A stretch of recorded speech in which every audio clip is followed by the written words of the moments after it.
Arkadaşlar, Altınüzüm TV belgesel programına hoş geldiniz. Yayınlarımız devam etmektedir. Harika bir hava. Güzel bir çekim yapalım dedik. Takipte olmayı unutmayın.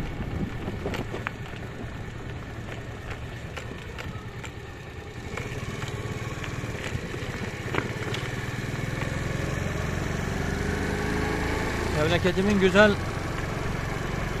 bir videosunu çekelim dedik.